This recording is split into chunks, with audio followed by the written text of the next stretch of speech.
Recording by Paula Messina. A Man with Two Lives by Ambrose, Bierce. Here is the queer story of David William Duck, related by himself. Duck is an old man living in Aurora, Illinois, where he is universally respected. He is commonly known, however, as Dead Duck. In the autumn of 1866, I was a private soldier of the 18th Infantry. My company was one of those stationed at Fort Phil Kearny, commanded by Colonel Carrington. The country is more or less familiar with the history of that garrison, particularly with the slaughter by the Sioux of a detachment of 81 men and officers, not one escaping, through disobedience of orders by its commander, the brave but reckless Captain Fetterman. When that occurred, I was trying to make my way with important dispatches to Fort C.F. Smith on the Bighorn. As the country swarmed with hostile Indians, I traveled by night and concealed myself as best I could before daybreak. The better to do so, I went afoot, armed with a Henry rifle and carrying 3 days' rations in my haversack. For my second place of concealment, I chose what seemed in the darkness a narrow canyon leading through a range of rocky hills. It contained many large boulders, detached from the slopes of the hills. Behind one of these, in a clump of sagebrush, I made my bed for the day, and soon fell asleep. It seemed as if I had hardly closed my eyes, though in fact it was near midday, when I was awakened by the report of a rifle, the bullet striking the boulder just above my body. A band of Indians had trailed me, and had me nearly surrounded. The shot had been fired with an inexorable aim by a fellow who had caught sight of me from the hillside above. The smoke of his rifle betrayed him, and I was no sooner on my feet than he was off his and rolling down the declivity. Then I ran in a stooping posture, dodging among the clumps of sagebrush in a storm of bullets from invisible enemies. The rascals did not rise and pursue, which I thought rather queer, for they must have known by my trail that they had to deal with only one man. The reason for their inaction was soon made clear. I had not gone 100 yards before I reached the limit of my run. The head of the gulch, which I had mistaken for a canyon, it terminated in a concave breast of rock, nearly vertical and destitute of vegetation. In that cul-de-sac, I was caught like a bear in a pen. Pursuit was needless. They had only to wait.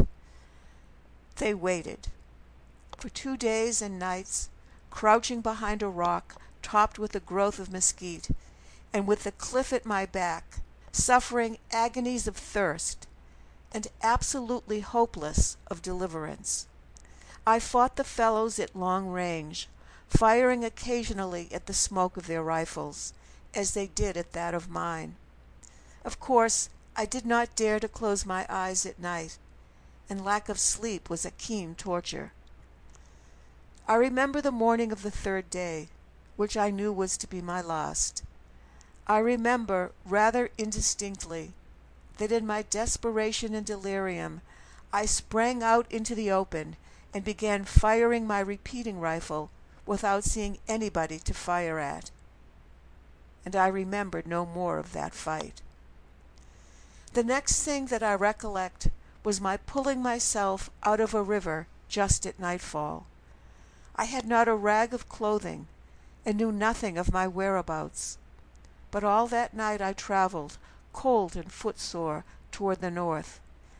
At daybreak I found myself at Fort C.F. Smith, my destination, but without my dispatches. The first man that I met was a sergeant named William Briscoe, whom I knew very well. You can fancy his astonishment at seeing me in that condition, and my own at his asking who the devil I was. Dave Duck, I answered. Who should I be? He stared like an owl.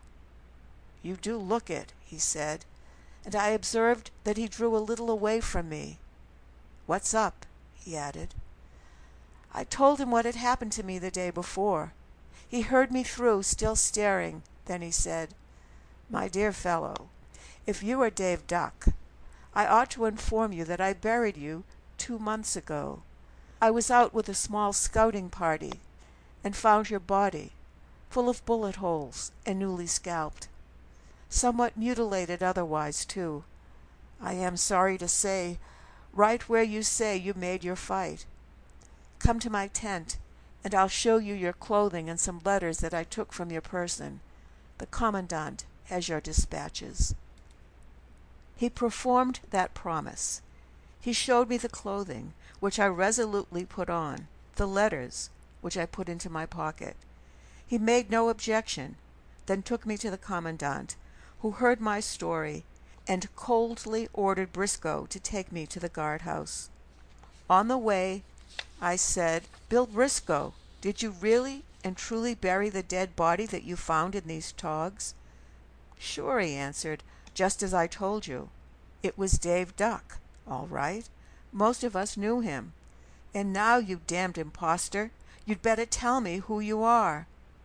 I give something to know, I said.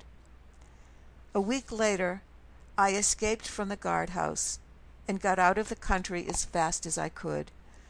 Twice I have been back, seeking for that fateful spot in the hills, but unable to find it. End of A Man with Two Lives.